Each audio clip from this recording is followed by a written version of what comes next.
Isur, the prohibition, bitul of neglecting Torah study. This is the term that you hear called bitul Torah. Bitul Torah is, bitul literally means to not do.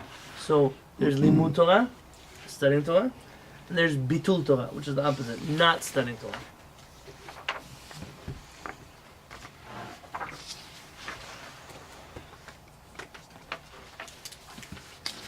The Torah says, "V'hagita bo yomam v'layla." You must study the Torah day and night. So from here we get this concept of bitul Torah. See, if I'm not keeping Shabbat on Thursday, I don't get bitul Shabbat. Why? Shabbat's on Shabbos. I'm obligated to keep Shabbat on Thursday. If I'm not eating, I don't get a prohibition, a bitul kashrut. I'm not eating anything. I'm not obligated in kashrut. Torah, the study of Torah is something that's obligated on us from the moment we wake up until the moment we go to sleep. And any moment that we don't study Torah, in those minutes, is counting for bitul Torah. I am not here to preach to anybody in a way that is negative to you. I'll tell you that as a rabbi of the community, I do more bitul Torah than I did in my whole life. I used to be able to just sit and study Torah and learn and take notes and write and read and get more books and do more of them. And then what do? You forget the community. You suddenly have a wife, you have children, you have the school pick up and school drop off, and now it's tzara. It's tzara. It hurts. I know I have to. So you do what you need to do. Don't think I don't suffer for my family. But on that drive, I wish there was a way, and I don't do chazal. I wish there was a way to read a book and drive. So instead, what can we do? Oh, that's right. Yeah.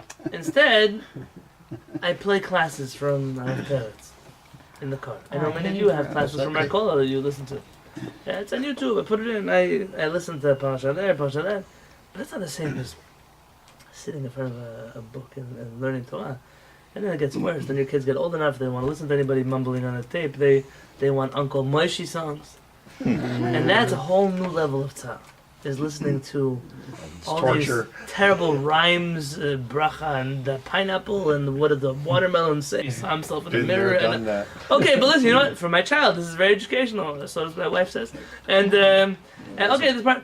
So in the compromise, I have a CD of Moroccan Chazan reading Pirkei Avot. That's why I study Pirkei Avot. I get to hear Pirkei Avot there. But these are all trying to fill in a space, a void of being able to sit and learn Torah. And then you find yourself on Shabbat, you're like, oh my gosh, the first time I've had 10 minutes to sit down and really study Torah. So what are you doing now? Now you're learning Torah also. I'm also learning Torah. But I'm telling you, it's an hour and a half. Take it from 16 hours to an hour and a half is very difficult. And so if anyone understands Bitul Torah and how necessary it is to sometimes not be involved in Torah study, it's me. So don't feel that I'm speaking from this mighty throne to you. I'm in the same boat, so we're learning this together. So. Well, you said when we were learning from Pirkei Avot last week about that famous line, which I always thought was literal, about if you interrupt your study and you say what a beautiful tree this is, that it actually means the opposite of what you think it does. So finding godliness in everything is the main point. And that's why it says if you think that you're stopping your study to look at a tree, then you haven't found the godliness in that tree. But I can tell you the truth is that finding godliness is not always what does it for me when it comes to learning Torah. And I find myself more and more having to tell a person, I have to look it up, I'll get back to you, and it'll take me a day to get back to them. Because right now I can't sit and look, and it takes, when you answer a halakha question, it's not, oh, let's go find the book that has the answer. It's, you have to sit down and find out where did this question begin. So you have to open up a Tanakh, open up a Gemara, and find, so what did the Rishonim say, what did the Rambam say, what did Rashi say, what did Tosfot say. You have to follow through to the Achronim, to Maran, to Shulchan Aruch, so what does Rabbi Yosef say, what did Moshe Feinstein say, and then you have to come up with, so then what do you think people should do? This takes more than a few minutes. You're finding medicine for the soul, really, of the person. Correct, and the word, you have to know who the person is asking the question. Meaning, if I can find an opinion that says, don't do it, or do it, but I have to know who's asking the question. And this takes a lot more than just And then you're not always in the mindset to sit and, even if you have the time, it's not always the mindset. Sometimes you, whatever it is. Kittul, everybody has the struggle of Bitul Torah, and there are some people though. See, this my comfort is that at least I struggle with it.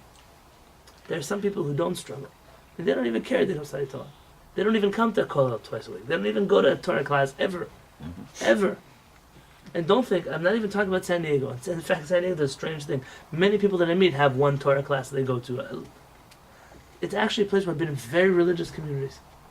And you have people that probably since they graduated yeshiva have never sat in a Torah class.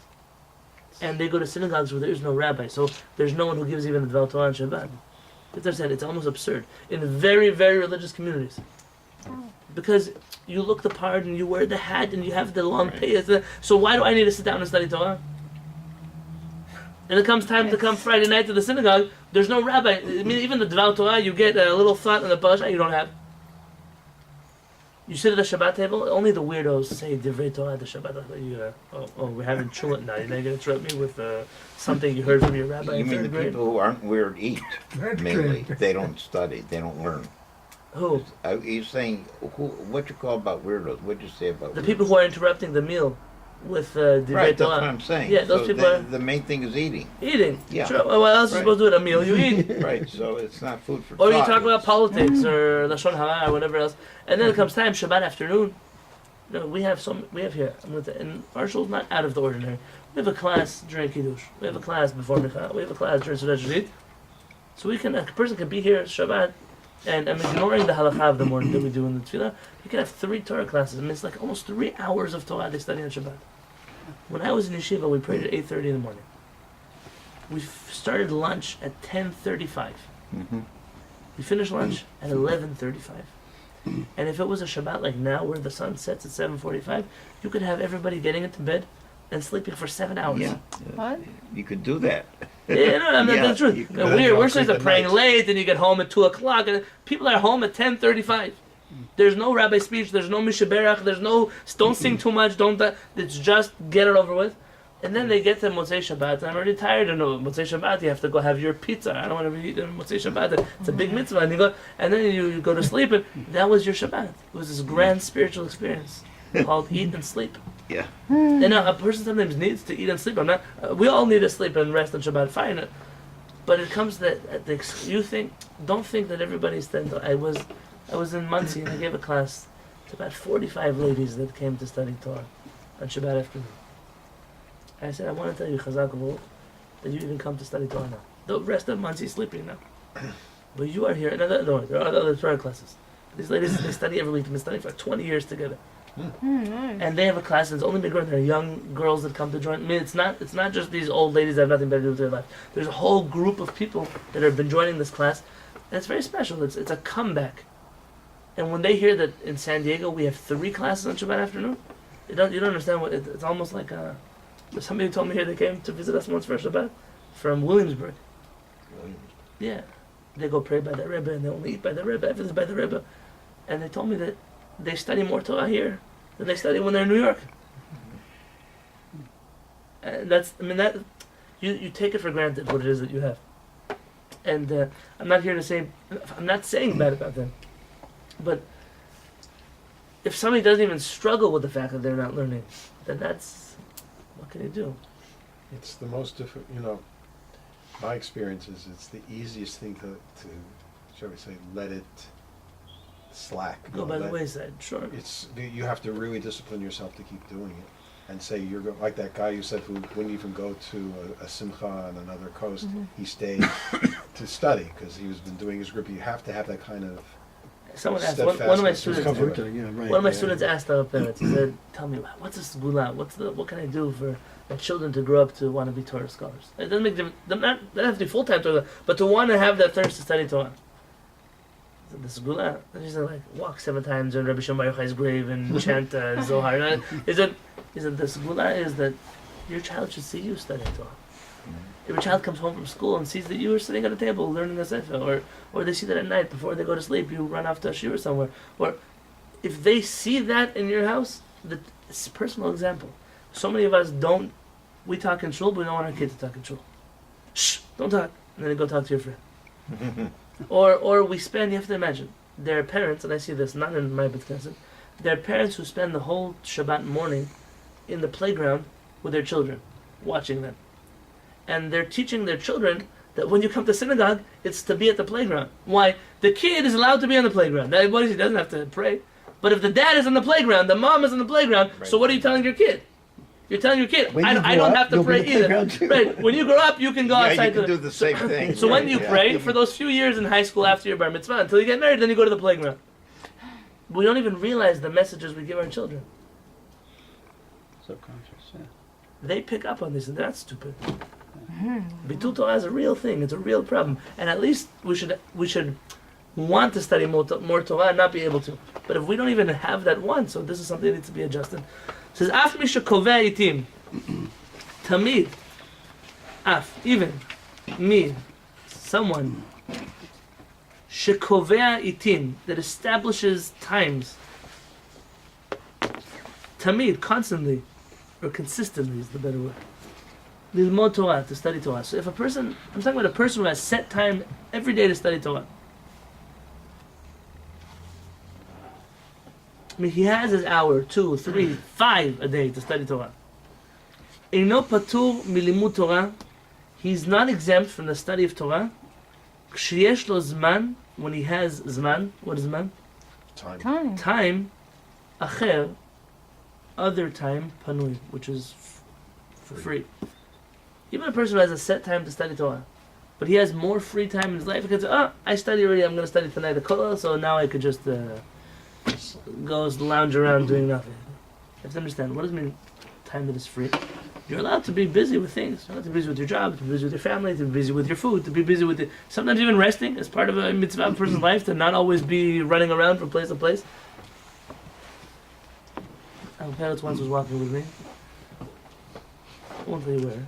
I won't tell you where we're walking together, and he stopped. He said, "Look, everybody." He says, "You know when you slaughter the chicken, he runs around without a head. This is what everybody here looks like." He says, "Nobody has menuchat nefesh. Nobody just walks slowly. Nobody just stops to look around. Why do you have to run across the street? Wait until the light changes. 30 seconds. You're not the prime minister. It's not like your 30 seconds are the whole world's going to change if you don't make the other side. Just calm down, slow down. Don't be lazy, but just relax." That's also a mitzvah, to be menuchat nefesh, to have the tranquility of the soul. Our parents once shared with one of my students that his father once told him, "I'm jealous of you." He said, "It's not normal for a father to be jealous of a child." "What do you mean? What do you mean jealous of me?" He says, "You have menuchat nefesh. You have this tranquility of the soul. I don't. First of all, I don't have. I'm always running here, worried about this, worried about that." I said, "You're just calm. Yeah, it's a very special midah to have. That's something to work on. We pray for it in Mincha. Mincha of Shabbat. Remember we pray this?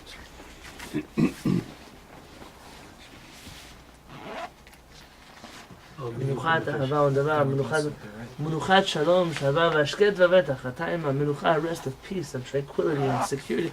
We're just trying to be able to calm down a little. There's a footnote here that I want to learn with you, but first let's do the halakha on page 4.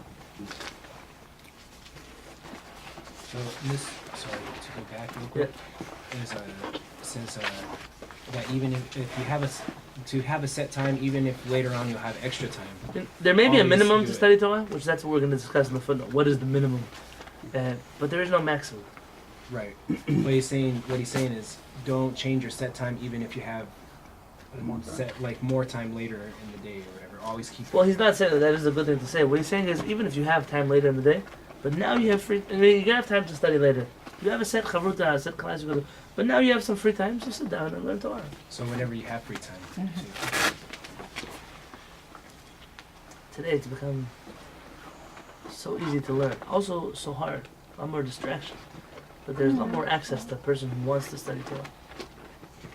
But as you said, studying by yourself is very different. It is very different. And you should know there are times. I don't get as inspired as like a setting like this. It should be that there are times in this Beit Knesset that people say, "Hey, you want to be my chavruta for X?" And they know the code to the door. They come inside and sit at the table and sit and learn Torah together. They don't always Great have to be idea. alone. It's a great. It might even be a smart thing that in the winters where you have late Motzei Shabbat, so very early Motzei Shabbat, at some other time, to establish an hour of time where people get together, and it should be noisy. People should learn, man, women, children, to study Torah. It's a good thing to do. You're right. It is very difficult to study alone. Torah is not meant to be studied alone. But if Torah is hard for you to study alone, you can always find some kind of Torah that you do better with when you're alone. Well, in a case like someone like yourself, because you're a rabbi, you're doing research. Like people ask you questions and you have to research it. In a sense, it makes it a motivation to study Torah. Correct. I wish I didn't have to study Torah only because of that. I understand. See how many that. things I have on my shelf that I'm waiting for Think the how much day you that I learn. have time to open. You're doing Also, this. Situations. And more books keep coming. I have a few things coming down in the mail. But I'll tell you, what's incredible is when you never know when you need that sefer, you randomly open, I have it, Baruch Hashem, to go and to look. Yeah, I'm very lucky. I'm very lucky to have my father here. I get to learn from my father so much Torah. Baruch Hashem, Shabbatot. When I go to his house that Shabbat afternoon, we sit and we study Torah. I got the smicha for conversion. What do you think I studied for? I studied with my father. We spent a good year and a half.